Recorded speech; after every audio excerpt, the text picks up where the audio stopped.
Todos acharam? Isaías 58, versículo 12, diz assim a palavra do Senhor: os teus filhos edificarão as antigas ruínas, levantarás os fundamentos de muitas gerações, e serás chamado reparador de brechas e restaurador de veredas, para que o país se torne habitável. Repita comigo: e será chamado reparador de brechas e restaurador de veredas. Feche os seus olhos. Pai, em nome de Jesus Cristo, Senhor, eis aqui a tua palavra, Pai amado, poderosa. Fala aos nossos corações, Senhor. Que nesta noite, Pai, seja noite, Deus, de transformação. Que nessa noite o Senhor possa mesmo confrontar, Pai amado, as nossas vidas, Senhor Jesus. E que nós venhamos aceitar, Pai amado, a tua palavra em nossos corações, Senhor Jesus. Para que nós a cada dia venhamos ser transformados pelo poder que há no nome de Jesus. Amém e amém. Pode sentar, glorificando o nome do Senhor. Amém? Eu propus um tema para esta mensagem: reparadores de brechas e restauradores de veredas. Quando nós vamos estudar o livro do profeta Isaías, nós vamos ver que o livro de Isaías tem 66 capítulos. Muitos dizem que este livro do Antigo Testamento é como se fosse uma mini Bíblia. Nós podemos dividi-lo em duas partes. Do capítulo 1 ao capítulo 39, vem falar sobre o juízo que Deus ia trazer para a nação. Do capítulo 40 até o capítulo 66, nós vamos ver Deus trazendo a esperança de resgatar o seu povo perdido. Também, o livro do profeta Isaías, nós vamos ver muitas profecias a respeito de Cristo, o Messias, o nosso Senhor. Isaías foi um profeta que profetizou no pré-exílio. Antes de acontecer o exílio babilônico, Isaías profetizou para a nação. E uma das mensagens que este profeta, ele foi usado por Deus, é para trazer um povo a um arrependimento. E aí, quando nós vemos o capítulo de número 58, nós vamos ver algumas características que Deus quer tratar com aquele povo. No versículo de número 12, vem falar sobre reparadores de brecha. É interessante nós percebemos que reparador de brecha é aquele que está disposto a reconstruir, a restaurar todas as brechas que ele mesmo causou em sua vida. Trago na memória como se fosse um muro, as nossas vidas, um muro muito grande, que nós vamos construindo ao longo do tempo, na presença de Deus, com oração, com jejum, com vida com o Senhor. E a um determinado momento, nós deixamos algumas coisas de lado, e o inimigo, queridos, ele fica como um leão, como o nosso derredor, tentando nos tragar, tentando acabar com as nossas vidas. E a essas brechas, irmãos, que ao longo do tempo, alguns vão começa com uma rachadura pequena, com rachaduras que talvez sejam insignificantes. Um dia ora, outro dia não. Um dia é fiel, outro dia não é fiel. E quando assusta, aquela rachadura se transformou em um buraco. E esse buraco, ele começa a crescer. E o muro, que era um lugar de segurança, aonde podia-se dizer que era a proteção, está começando a rachar. O inimigo começa a olhar brechas nas nossas vidas e começa a entrar através destas brechas. É isso que estava acontecendo com a nação de Israel. Brechas. Meus queridos, Meus amados irmãos e irmãs, nós temos que prestar atenção como tem sido o nosso dia a dia. Será que verdadeiramente nós estamos tendo uma vida contínua com Deus? Será que verdadeiramente nós estamos fechando as brechas? Ou será que uma rachadura está virando um buraco tão grande que facilita a entrada do inimigo? Imagina você, esse grande muro que serve de proteção, começar agora a dar vazão e lugar para o inimigo. As pessoas começam a ficar mais fracas. Aquele povo começa a fazer coisas que estavam desagradando a Deus. E no versículo de número 1 do capítulo de número 58, Deus convoca Isaías para clamar, encher os seus pulmões, gritar, proclamar, dizer para aquele povo, que ele dizia que é o meu povo, para que pudesse abrir os olhos. Deus chama a sua nação, Deus corrige a sua nação, porque o meu Deus e o seu Deus é santo. Ele não vai compactuar com o pecado, irmãos. Nós vamos perceber que Deus, ele denuncia o pecado de Israel. Talvez achamos que Deus não está vendo. Às vezes achamos que Deus está surdo, mudo, que Deus não está enxergando nada, que Deus está vendo as coisas acontecerem e, como nós dizemos, está passando batido. Mas, meu irmão, minha irmã, Deus não agrada do pecado. Assim como levantou um profeta naquela época, clama com os pulmões cheios, denuncia as transgressões e os pecados do meu povo. Deus estava chamando a atenção do seu povo, porque ele estava atento, ele estava percebendo. A Bíblia diz que os olhos do Senhor estão em todos os lugares, irmãos. Não tem como fugir do nosso Deus. Nós vemos que Jonas tentou fugir, mas ele percebeu que é impossível fugir da presença de Deus. O versículo continua dizendo: olha, ergue a sua voz com a trombeta e anuncie ao meu povo a sua transgressão. E transgressão, no hebraico, quer dizer a vira. E um dos significados, irmãos, desta palavra é passar além dos limites. É uma pessoa que passa dos limites em todas as áreas da sua vida. Ela comete uma transgressão, ela passa do limite. E tem pessoas passando no limite dia após dia, achando que tudo isso é normal. O próprio Deus vem denunciar as transgressões do seu próprio povo.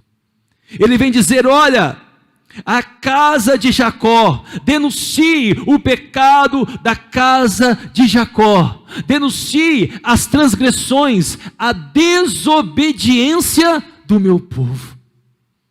Deus chama o povo para um arrependimento. Eu imagino qual foi a reação daquela nação. Qual foi a reação daquela nação? Porque a Bíblia diz que como uma trombeta, irmãos, e uma trombeta naquela época, ela servia para o quê? Tocava a trombeta para reunir o povo. E geralmente, quando a trombeta tocava, quando a trombeta soava, muitos pensavam que era algo bom que Deus vai dizer, é uma bênção, é maravilha, mas aqui Deus está chamando a atenção, Deus está chamando a correção, porque Ele ama o seu povo. Ele não quer que nós permanecemos com brechas na nossa vida. As brechas, elas têm que ser fechadas, porque a nossa luta é constante. O inimigo, todos os dias, quer tragar as nossas vidas. Todos os dias, ele tenta procurar algo para nos desanimar, para nos destruir, para acabar com a nossa alegria, tentando roubar de nós a salvação. Então, neste primeiro versículo, Deus chama o povo: ei, saia dessa transgressão, saia deste pecado, porque isso está acabando contigo, isso está acabando, você está além dos seus limites. Irmãos, tem situações que eu vejo como um pai para com um filho. Você corrige, você fala 1, 2, 3 vezes, conversa, explica, mostra. Mas tem um momento, irmãos, que é necessário usar a varinha da correção. E ninguém deu glória a Deus. Tem momentos, irmãos, que é necessário. Tem momentos que é necessário para que possa endireitar os nossos caminhos. Nós vamos ver que no versículo de número 2 até o versículo de número 3, esses 2 versículos vêm dizer algo. O povo estava dizendo que amava a Deus. O povo estava buscando a Deus diariamente. O povo dizia, até se percebia, que tinham sede da presença de Deus. O povo dizia que era a nação de Deus, que eles foram escolhidos pelo Senhor. Eles se intitulavam aqueles que faziam justiça. Se intitularam como pessoas que tinham prazer nos caminhos de Deus. Deus estava olhando isso tudo. Deus estava vendo que o povo estava querendo buscar, eles estavam se colocando como pessoas que buscavam a Deus, mas na realidade, o que eles estavam fazendo era pura hipocrisia. Era pura hipocrisia. Falavam uma coisa e faziam outra. Eles diziam para Deus: Senhor, nós estamos jejuando, nós estamos pagando um preço, nós estamos nos humilhando perante a Tua presença, mas isso não tem surgido efeito, isso não tem surgido respostas para as nossas vidas. Por que, Deus? Se estamos fazendo tudo certo, se estamos fazendo aquilo que te agrada, se estamos jejuando como um povo que coloca roupas de saco e cinzas nas nossas cabeças e clamamos a Ti, do que adianta isso, Senhor? Do que adianta fazer tantas coisas, buscarmos a justiça, buscarmos a Tua presença? De fato, Senhor, isso tem servido para alguma coisa? E aí nós vamos ver que Deus, no versículo de número 3, na parte B, olha o que diz a palavra do Senhor: eis que no dia e que jejuais, cuidais dos vossos próprios interesses, e exigis que se faça todo o vosso trabalho. Olha o que Deus está falando para um povo. O povo que falava que fazia, Deus está mostrando a realidade daquela nação. Deus estava dizendo: vocês estão jejuando somente para interesses próprios. Vocês estão exigindo de mim algo que vocês não estão fazendo. Eu me lembro de Malaquias, no capítulo de número 3, quando muitas vezes nós usamos este capítulo para dizer em relação a dízimo e oferta. Quando nós vamos estudar Malaquias, nós vamos ver que Deus estava chamando a atenção do seu povo, porque eles diziam: Senhor, nós estamos plantando, nós estamos regando, e na hora da colheita, parece que nós estamos com o saquetel furado, parece que tudo que nós fazemos, Senhor, entra num saquetel e sai, nós estamos colhendo nada. Mas Deus vem dizer para aquele povo: vocês estão me roubando, vocês estão exigindo algo de mim, no qual vocês não estão fazendo nem a sua parte. Meus irmãos, eu não sei você, mas eu não posso exigir nada de Deus. Nada. Porque tudo que Deus dá é pela graça, é pela sua misericórdia. Eu não sinto merecedor de nada. Aquele povo exigia algo de Deus e simplesmente não fazia a sua parte. Presbítero, como transformar? Como ser um homem, uma mulher que repara as brechas? Como nós podemos ser pessoas que serão chamados reparadores de brechas? Deus, Ele vem dizer ao seu povo, Deus vem dizer ao seu povo a ser orientado através da palavra de Deus. Meu irmão, seja obediente, obedeça aquilo que Deus está falando ao seu coração. Muitas vezes sofremos, não, irmãos, é culpa do inimigo, mas pelas nossas próprias atitudes. É momento de nós chegarmos e dizer: realmente temos falhado, Senhor. Estamos reconhecendo os nossos erros. Ajuda, Senhor. Nos ajuda a ser transformados. Nos ajuda, Senhor Jesus, a reparar as brechas das nossas vidas.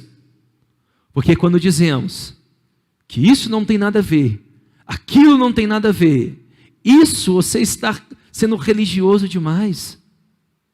Você está sendo até fanático. Mas é realidade. Deus nos chama para sermos reparadores de brechas. Nós vamos ver que, além de Deus dizer que este povo, o seu próprio povo, estava jejuando com um propósito diferente, Deus vai dizer que naquele jejum que eles estavam fazendo, aquele povo estava brigando entre eles. Aquele povo estava ao ponto, irmãos, de chegar a vir de fato. Olha o que diz no versículo número 4. Eis que jejuais para contendas e rixas, e para ferides com punho e níquel, jejuando assim, como hoje, não se fará ouvir a vossa voz no alto? Deus estava dizendo àquele povo que o jejum que eles estavam fazendo não agradava a Deus. Irmãos, nós precisamos entender que o jejum, qual é um dos principais benefícios que o jejum nos traz, irmãos? Primeiro, o jejum serve para nós aproximarmos de Deus. O jejum serve para que nós possamos estar mais sensíveis à voz do Senhor. Um dos benefícios do jejum, irmãos, é nós olhar para nós mesmos e dizer: Senhor, vê se há em mim algum caminho mau e transforma a minha vida. Um outro benefício do jejum, irmãos, é para que nós venhamos colocar a nossa vida na vontade de Deus. Para que nós possamos dizer: Senhor, endireita o meu caminho, transforma a minha vida, muda a minha história. E aí no Novo Testamento nós vamos ver que Jesus nos ensina, irmãos, para quando nós jejuarmos, nós limparmos o nosso rosto, andarmos alegres, sorridentes, não mostrando às pessoas que estamos fazendo um jejum. Não, irmãos, você não precisa falar com ninguém que você está jejuando, mas nesse período, você vai estar mais sensível ao Espírito Santo. E muitas das vezes você vai encontrar respostas para a sua vida através de jejuns. Nós vemos que Moisés jejuou 40 dias, irmãos, para receber aquilo que Deus tinha para uma nação, os 10 mandamentos.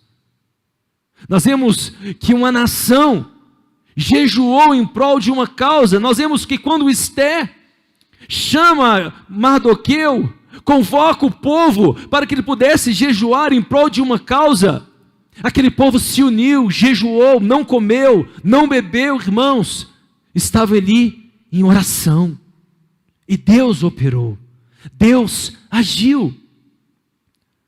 Nós precisamos entender que o jejum nos aproxima de Deus, e como um povo pode dizer que estava aproximando de Deus, ferindo outras pessoas, brigando, tendo contendas, será que isso estava aproximando de Deus ou estava afastando de Deus?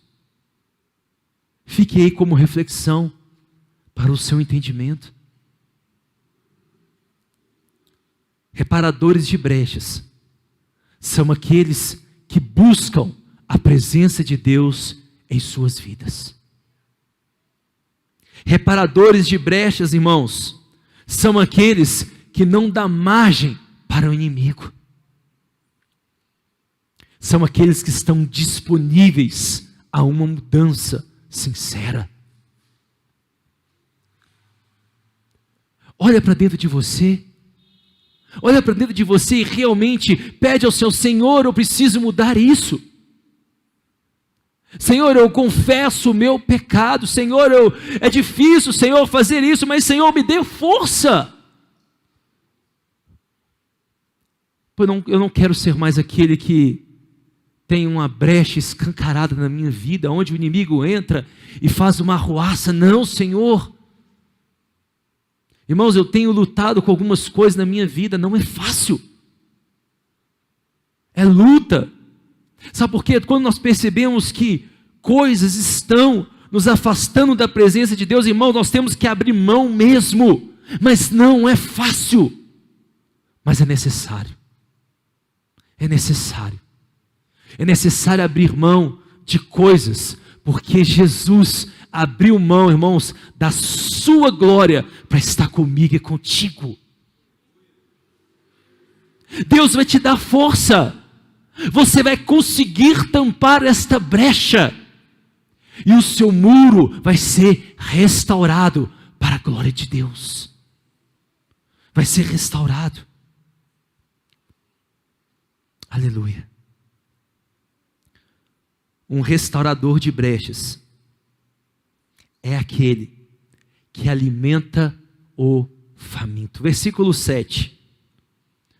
Porventura, não é também que repartas o teu pão com o faminto, e recolhas em casa os pobres desabrigados? E se vides nu, o cubras, e não te escondas do teu semelhante? Deus está dizendo para aquele povo: ei, vocês não estão alimentando os famintos, vocês não estão preocupados com os necessitados. Vocês estão dizendo que me ama com a sua boca, mas de fato não faz aquilo que me agrada. Um reparador de brechas é aquele que dá pão ao necessitado. Não somente fisicamente, mas dá pão espiritual para aqueles que necessitam. Um reparador de brechas é aquele que se importa com aqueles que estão sem proteção espiritual. Um reparador de brechas é aquele que se importa com a causa social. Ei, temos feito a obra social no nosso dia a dia? Temos ajudado aqueles que precisam? Ou temos terceirizado estas coisas para algumas pessoas? O próprio Deus está dizendo: aquele, irmãos, que é reparador de brechas, se preocupa com a causa do irmão, se preocupa com as pessoas que estão lá fora. Este sim é um reparador de brechas. Este sim faz aquilo que agrada a Deus. Ele vem dizer: olha, vocês precisam tirar, irmãos, a ligadura. Eu acho interessante isso, da impiedade. Aquele povo estava ligado à impiedade. Aquele povo não buscava justiça por si mesmo, não, mas estavam fazendo coisas que os ímpios estavam conduzindo. Como podemos ser chamados de povo de Deus se estamos na impiedade? Um reparador de brechas é aquele que solta as ligaduras da impiedade. É aquele que desfaz as ataduras da servidão e deixa, irmãos, livre os oprimidos e despadece todo o jugo. Tem muitos colocando jugo sobre outras pessoas. E pior, colocando um jugo nos seus próprios familiares. Cuidado com isso. Cuidado com o jugo que você tem colocado sobre a sua esposa, sobre o teu marido, sobre os teus filhos. Cuidado com isso. Cuidado. Porque muitos têm colocado um peso sobre a sua família. E eu e você somos chamados para compartilhar, irmãos, para colocar o fardo do outro aqui e dizer: eis aqui os meus ombros, eis aqui a minha vida, eu vou te ajudar, eu vou te servir, eu vou carregar com você a sua cruz. Esse sim é um reparador de brechas. A Bíblia vem dizer que depois das pessoas entenderem isso, o povo de Deus entender isso, de buscar a presença de Deus, de reparar ali os seus muros, as suas brechas, todas serem tampadas. Irmãos, como nós podemos fechar as brechas das nossas vidas? Ouvindo a voz de Deus. Além de ouvir, nós temos que ser obedientes. Deixe o orgulho de lado. Deixe o orgulho que tem atrapalhado muitos a se chegarem a Deus. Deixe isso de lado. Busque o arrependimento. Fale como Davi falou: Senhor, sonda-me e vê se há em mim um caminho mau. Davi viu, irmãos, como é um homem sem a presença de Deus. Ele viu Saul sem a presença de Deus. Aquele homem estava enlouquecendo. Aquele homem estava totalmente transformado, não para o bem, mas para o mal. Estava desesperado. Davi disse: Senhor, eu não quero viver e estar como Davi, como Saul. Porque Davi, irmãos, ele pecou contra Deus, mas ele se arrependeu. Ele confessou as suas transgressões, os seus pecados, e alcançou de Deus a misericórdia. Aquele que confessa e deixa, alcança a misericórdia de Deus. Um reparador de brechas vai começar a ver na sua vida as coisas sendo refeitas, transformadas outra vez. Versículo de número 8, Diz assim: então romperá a tua luz como a alva, e a tua cura brotará sem detença, e a tua justiça irá diante de ti, e a glória do Senhor será a tua retaguarda. Ei, o povo que andava em trevas, agora vai andar em luz. O povo agora, irmãos, que outra hora estava doente, alcançará a cura de Deus.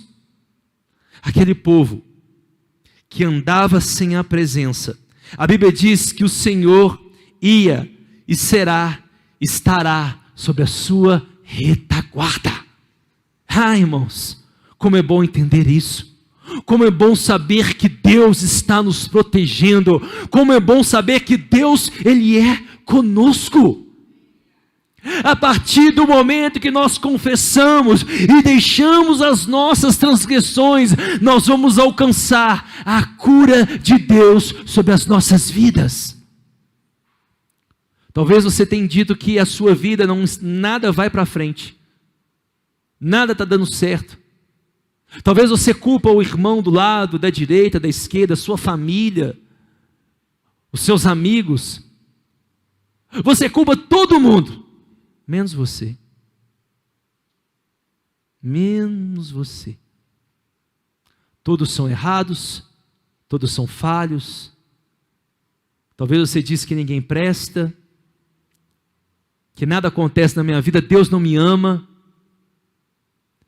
Deus, Ele não está olhando para mim. Deus não faz nada para mim. Eu continuo na mesma. Mas você parou para pensar nas atitudes que você está tendo, que nós estamos tendo, irmãos?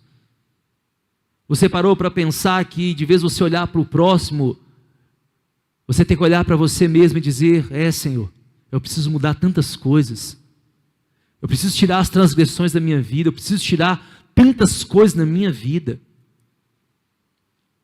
E aí você vai encontrar, sabe o que, irmãos? Cura para a sua alma.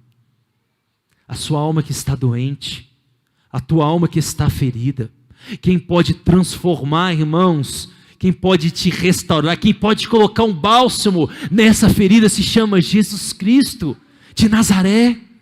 É Ele que pode te restaurar, é Ele que pode mudar a sua história, a sua vida, é Ele.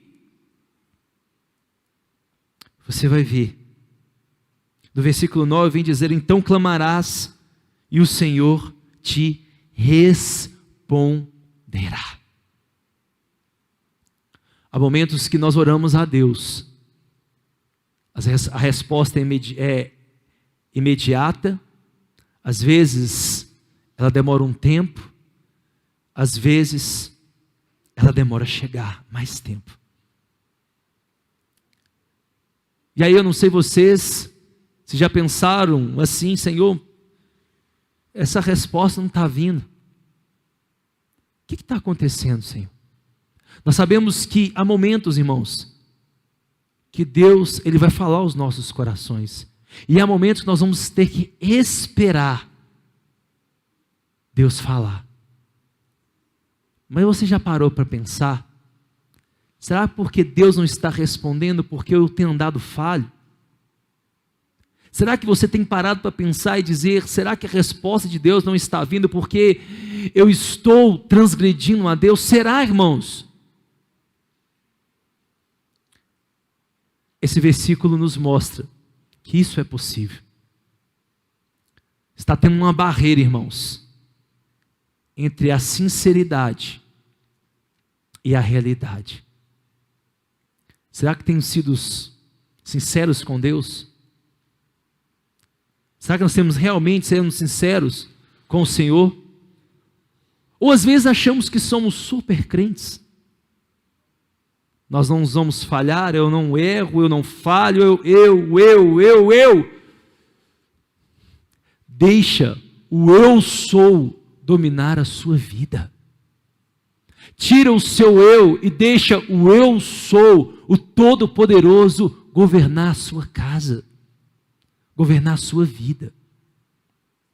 Aqui vai dizer que o Senhor, aleluia, O Senhor, você vai clamar e o Senhor vai responder.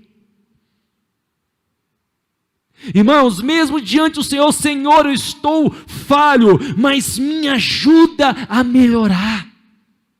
Você vai encontrar a resposta de Deus para a sua vida. Ele vem dizer para o seu povo: olha, vocês vão gritar por socorro. Uma pessoa que grita por socorro é uma pessoa que necessita de algo rápido na sua vida. É uma pessoa que não está aguentando viver mais nesta situação. É uma pessoa que está desesperada. Me ajuda. Eu estou indo para um buraco. Me ajuda, Senhor. Me ajuda. Deus está dizendo para os reparadores de brecha: irmãos, quando você reparar as brechas, você vai gritar por socorro e o Senhor vai te socorrer. Você vai encontrar o socorro que vem do Senhor para a sua vida. Você não vai simplesmente ficar em um lugar gritando: socorro, socorro, socorro. Parece que você está gritando, ninguém está ouvindo. Mas quando você reparar as brechas da sua vida, você vai gritar e Deus vai dizer: eis aqui, meu filho, eu estendo a mão para você e te resgato e te trago o socorro que você necessita. Deus está dizendo isso. Deus está dizendo: eis-me aqui. Se tirares do teu meio o teu jugo, e o dedo que ameaça, o falar injurioso, se você tirar o dedo da ameaça, irmãos, quantos de nós temos levantado o dedo da ameaça? Quando uma pessoa vai acusar a outra, qual que é o primeiro dedinho, irmãos, que usa? Você.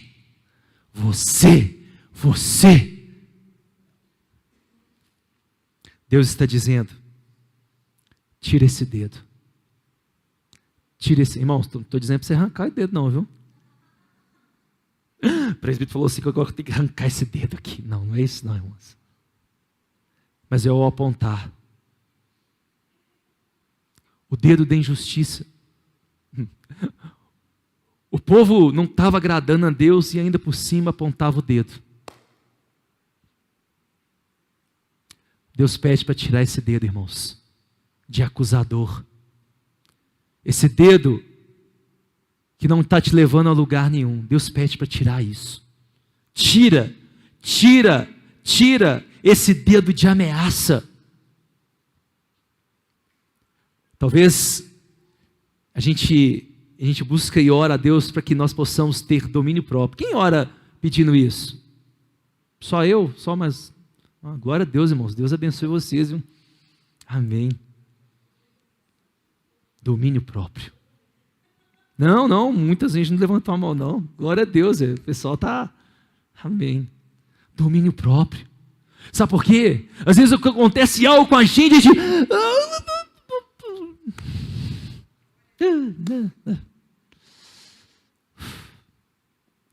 Respire, irmãos, ó. Pensa antes de falar.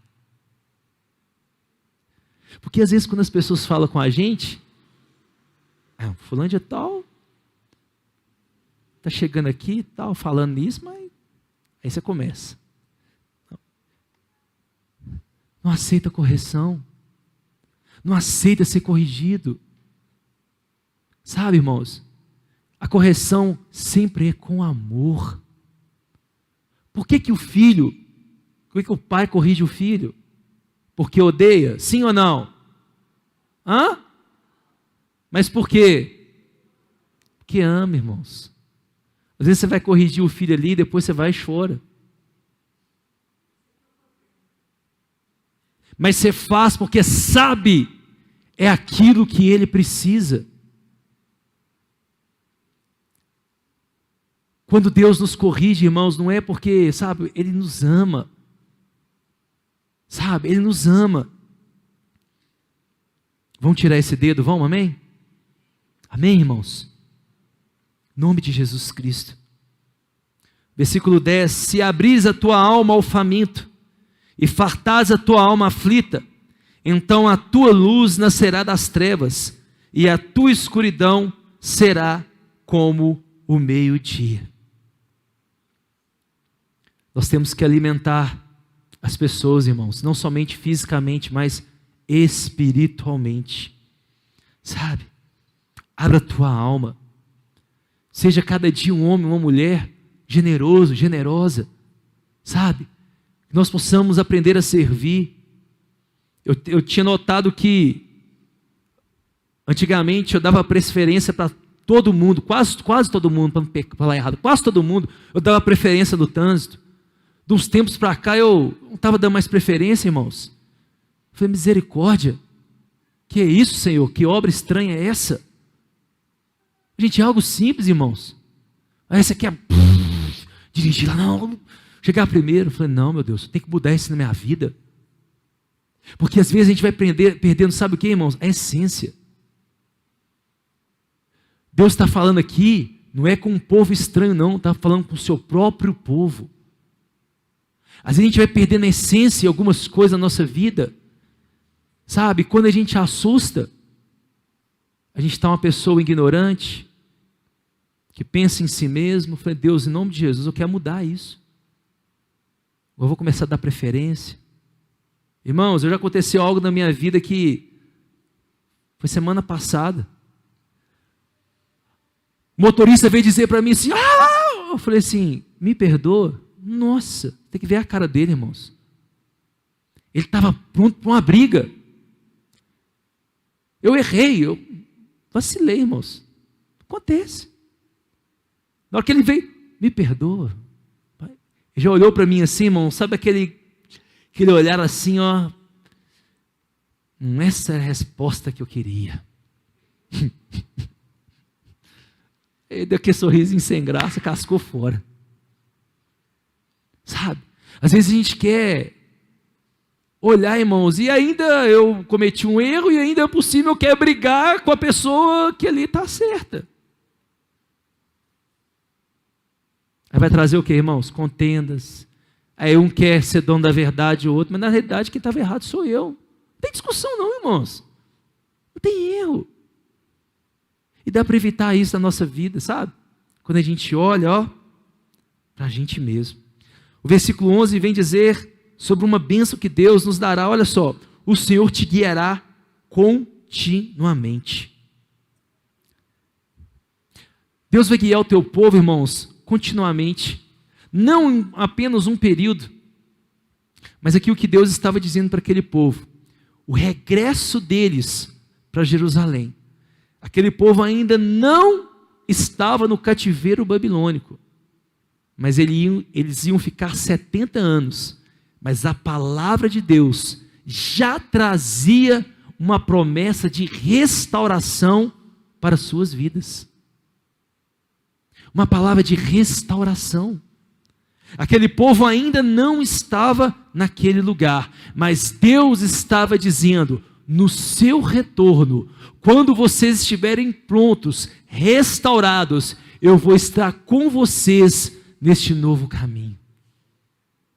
Deus é contigo. Quando você se dispôs a mudar, quando você se dispôs a entender aquilo que você precisa mudar, irmãos, o Senhor vai entrar na sua vida. Deus vai estar contigo continuamente. Você vai ver a mão de Deus operando sobre você. E é interessante que vem falar que é contínuo. Não é algo, irmãos, que vai parar um dia, vai parar. Não, é contínuo. Deus é contigo hoje. Deus é contigo amanhã. Deus é contigo, irmão, sempre. Mas ande na obediência. Ande na obediência, que vai ter bênção para a sua vida. Bênção. Fartará a tua alma até em lugares áridos, e fortificará os teus ossos. Algumas quartas-feiras acho que 2, 3 quartas-feiras passadas eu preguei sobre como é viver, irmãos, em um tempo seco. Esse povo estava vivendo uma sequidão, não física, mas espiritual. Deus vem dizer, irmãos, que até em lugares áridos, até em lugares, irmãos, que não chove, até em lugares, irmãos, que é difícil de acessar, Deus está dizendo que ia transformar este lugar seco em um jardim regado por Ele. Deus está dizendo que aquele povo que andava seco, sem Deus, se perdendo dia após dia, Deus estava dizendo que ia transformar aquele povo em um lugar regado pelo próprio Deus. É tão bom ver um jardim com as flores, com cores vibrantes, na é verdade? Um jardim bonito, cuidado, regado. É totalmente diferente de um lugar abandonado, seco e destruído. É assim que Deus fez com aquele povo. Um povo sem cor, sem vida, seco, destruído. Deus trouxe cores, vida para aquela nação. Aquela nação que outrora estava indo, partindo, saindo de um lugar de servidão para voltar, para regressar a Jerusalém. Deus estava dizendo promessas para aquele povo. Deus tem promessa para a minha vida, para a sua vida. Deus tem promessa para nós, irmãos. Você vai ser um jardim regado pelo próprio Deus. E aí eu trouxe uma reflexão, às vezes você tem um jardim na sua casa, uma planta bonita que você tem todo cuidado. E às vezes você esquece de quê? De regar, não é verdade? Às vezes a gente esquece de colocar aquela água, aquela terra. Mas com Deus não é assim, irmãos. O jardim de Deus, ele é regado por Ele. E Ele não esquece, em momento algum, de cuidar de nós. Eu posso esquecer, você pode esquecer, mas o nosso Deus, Ele não se esquece de nós. A porção que Ele tem para as nossas vidas vai ser diária. A chuva de Deus vai regar a minha vida e a sua vida, querido. Não andaremos em sequidão, porque o nosso Deus, Ele transforma em desertos, em mananciais de águas vivas. Se prepare para ser um manancial de Deus. Quando nós chegamos no versículo de número 12, nós vamos ver que Deus tem promessas para os filhos daquela geração. Muitos iriam ficar 70 anos, irmãos, ficaram 70 anos em Babilônia. O que isso significa? O que isso significa? Os que chegaram com 30 anos, muito provavelmente, não iriam estar vivos para o regresso para Jerusalém. Muitos iam morrer na Babilônia. Muitos iam perecer naquele lugar. Mas a promessa aqui também é para que os filhos daquela nação pudessem ser aqueles que iam restaurar Jerusalém. Seriam aqueles que iam reconstruir a cidade que foram destruídas. Eu gosto de dizer que Jerusalém, quando Deus permite que Nabucodonosor entre em Jerusalém e traz ali uma destruição naquele lugar, não foi Nabucodonosor que destruiu Jerusalém, mas foi o pecado do próprio povo de Deus que destruiu aquele lugar. O próprio povo de Deus. E aí nós vamos ver que há promessa para uma nova geração. Muitos ali conseguiram voltar para Jerusalém, mas a maioria foram os filhos daquele povo. E quando a gente começa a estudar a palavra de Deus, nós vamos ver que na Babilônia, aquele povo começou, num certo momento, até prosperar naquele lugar. Existiam ali pessoas que eram dono de lojas, de vários empresários daquela época. O povo até prosperou, irmãos. Mas chegou o momento de alguns irem embora de Babilônia para voltar para Jerusalém. Eles preferiram ficar na Babilônia. Isso me assustou muito, irmãos. As pessoas se adaptaram à Babilônia. Babilônia significa mundo. Babilônia significa mundo. E nós não podemos, irmãos, de maneira alguma, nos conformar, nos adaptar às coisas do mundo, porque isso não nos pertence, igreja. Não nos pertence. Quando Deus vem dizer aqui, os teus filhos vão edificar as antigas ruínas, Deus estava dizendo, eles vão ficar 70 anos, mas eu vou trazer eles de volta. Eu vou restaurar a minha nação. Talvez não vão ser vocês, mas vão ser seus filhos. Estes serão conhecidos por aqueles que vão levantar as ruínas daquelas cidades. Quando nós olhamos, irmãos, os muros de Jerusalém foram restaurados, nós devemos entender que o lugar, uma cidade sem muro, é uma cidade que não estava protegida. A sua vida sem Jesus é como se fosse uma vida sem muros, desprotegido, onde qualquer um pode entrar e dominar. Mas quando nós percebemos que o Senhor tem o poder de restaurar as nossas vidas, nós seremos aqueles que vão reedificar os muros que foram destruídos para a honra e glória do Senhor Jesus. Seremos nós, irmãos, que vamos reconstruir aquilo que Satanás tem tentado destruir no mundo. Seremos nós, irmãos, que seremos levantados como aqueles que vão reconstruir muros que estavam destruídos. Seremos nós que somos chamados para estarmos sendo homens e mulheres que vamos fazer o quê? Sermos reparadores de brechas. Essa promessa se cumpriu. Quando o povo voltou, Neemias, depois você estuda na tua casa, Neemias, junto com um grande povo, um grande de homens e mulheres, eles foram aqueles que restauraram os muros e trouxeram de volta, irmãos, a tranquilidade, a paz para aquela nação. Deus está dizendo que tem uma nova vida para você. Deus está dizendo, aquilo que Satanás destruiu, eu sou capaz de reconstruir na sua vida. Eu sou capaz de transformar um lugar destruído e trazer de volta a esperança para aquele que estava desolado.